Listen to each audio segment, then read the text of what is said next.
On the 21st of November 1964, the Daleks made their grand return to Doctor Who. But they weren't on Skaro anymore. They were on our streets, in our homes. This was the Dalek invasion of Earth. And they rose out of the Thames to proclaim that they were the masters of Earth. 50 years after that, Big Finish celebrated in November 2014 with the release of Masters of Earth, a Sixth Doctor and Perry audio set before the First Doctor, Susan, Ian, and Barbara came along to free the planet Earth from the Daleks' oppressive occupation. And this story is now being looked back on by me and Ben with some fond memories as we celebrate its 10th anniversary here on the 60th anniversary of the Dalek invasion of Earth. There's a lot of anniversaries going on. It's a bit of timey-wimey, isn't it, really? Yeah, it's the way these things go. And I mean, 2014, big year for us, wasn't it? It was the year we got into Big Finish. We may have mentioned that in a couple of videos this year if you've been around.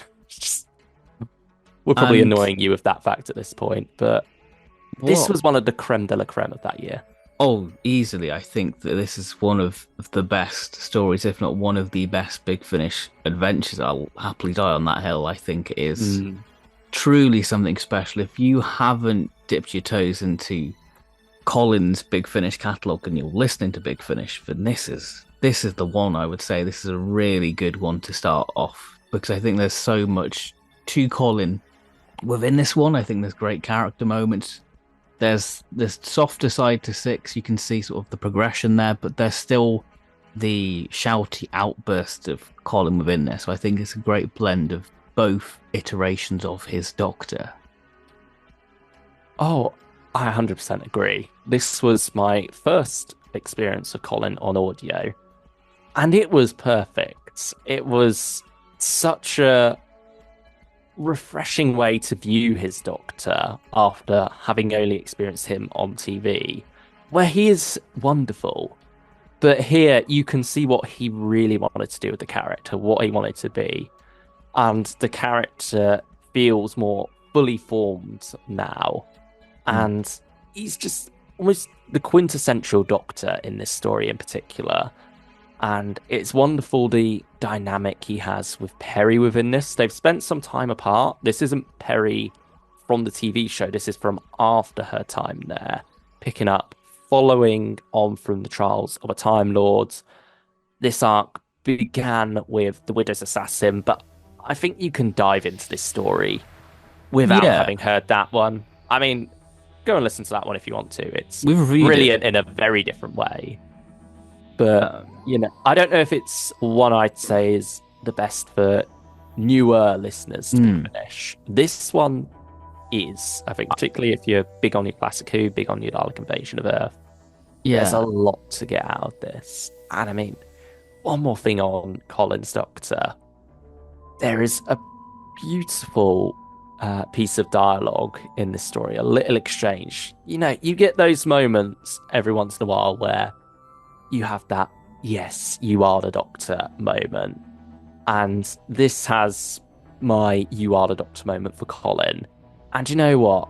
I think we'll just play the clip quickly, because nothing I could say could do it justice, really. Come on, Kerbishley, hand it over. I'm not leaving you alone with Perry with a gun in your hand. If you insist. Just to prove we're friends. Thank you. And I choose my friends very carefully. And your enemies? Usually choose me. Yeah, I love it. It just encapsulates the Doctor to me.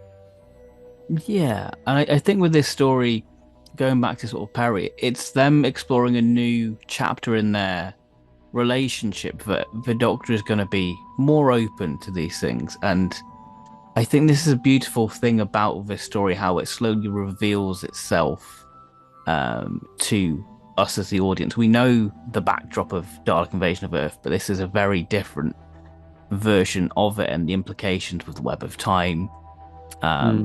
It's a really sort of thrilling sort of backdrop, I feel, and I think this story really utilizes everything 60s Dalek mania and throws everything at it, and it enhances it a lot more. I think you get to see Terry Nation's proper vision for the Dalek invasion of Earth. I think this is quite bleak and depressing and dark in places, and some quite adult imagery, I would say.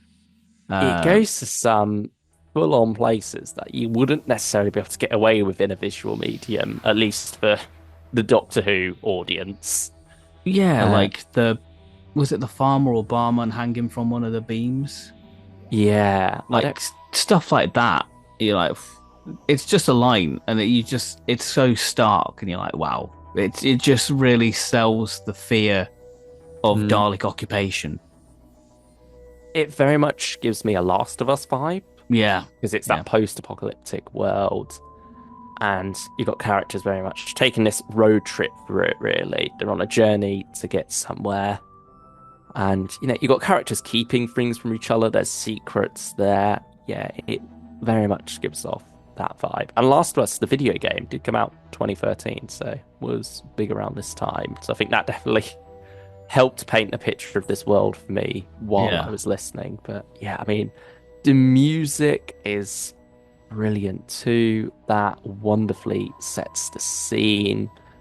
And then, like you say, it's throwing in so many things from the 60s Dalek Mania. And Perry goes through some... I mean, this whole trilogy puts her through It's a brutal trilogy for Perry. Stuff, but yeah, this one in particular, I think, you don't get things like that all the time. And it's hard-hitting, I feel. You really do wonder, are they going to make it out of this one alive? Which is great, because we know the fate of these characters, but because this is an older Perry as well, there's an uncertainty there, I feel, as well. Yeah, I think certainly at the time,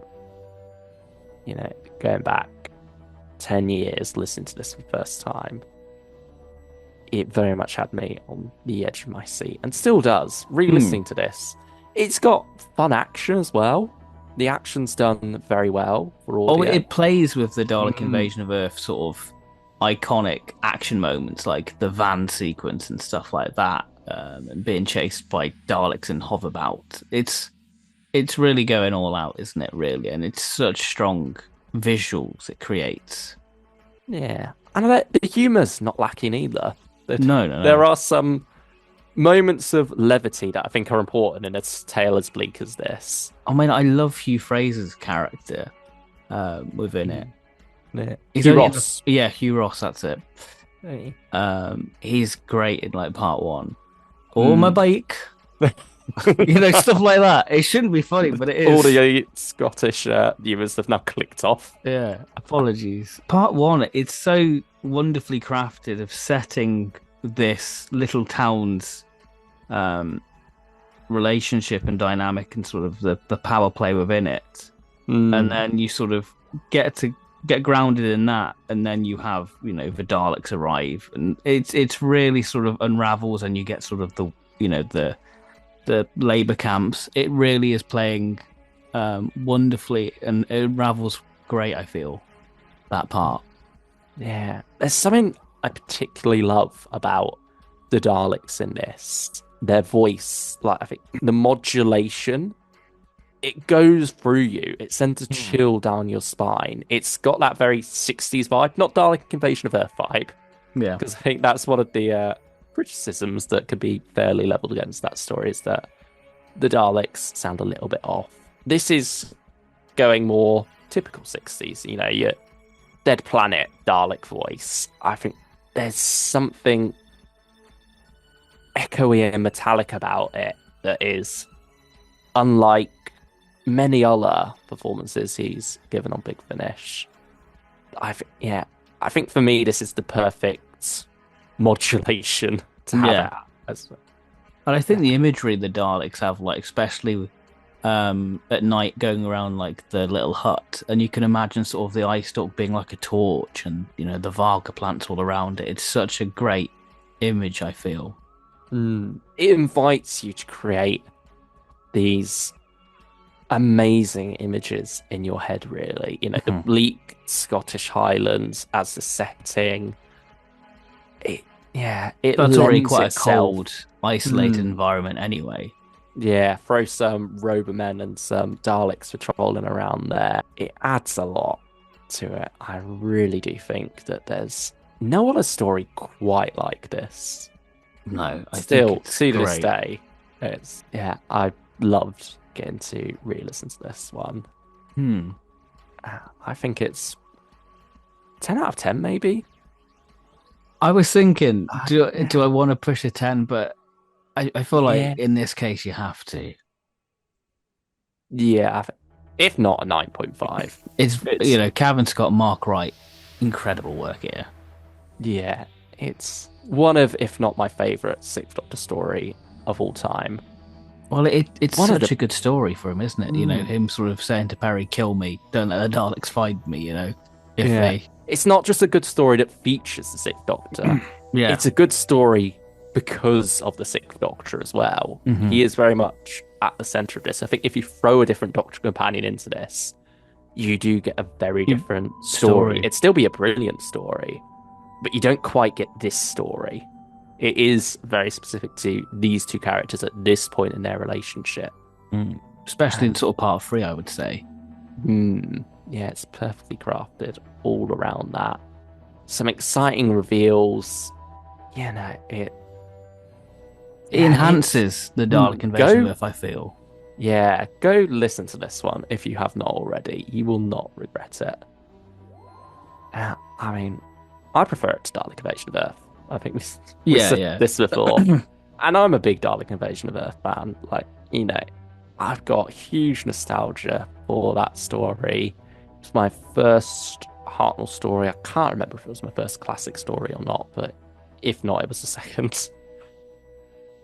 Unwrapping that as a Christmas present on Boxing Day in my nan's living room when I was 8, maybe 7. Can't remember. But yeah, it's got a lot of memory and nostalgia attached to it. And even then, I could still say Masters of Earth is better. Yeah. Because it's that good. Yeah, it's a story that blows you away once you listen to it. You're like, oh, this is why I listen to Big Finish. Definitely. Thank you all so much for watching our trip down memory lane. We've done a few of these, but we love a good throwback. This is a throwback, not for any upcoming release. It's not a, tie into that. It's literally just, we like this story. It's been 10 years. Let's talk about it. Let's gush. It's as good an excuse as any. Yeah. Not that we need one, but even more so. Yeah. And you now have a perfect excuse to pick this release up if you haven't already. Or revisit it. If you've got it on your shelf, dust it off, or, load the download, give it a listen. And again, thank you all for watching, and we'll see you all next time. Bye-bye.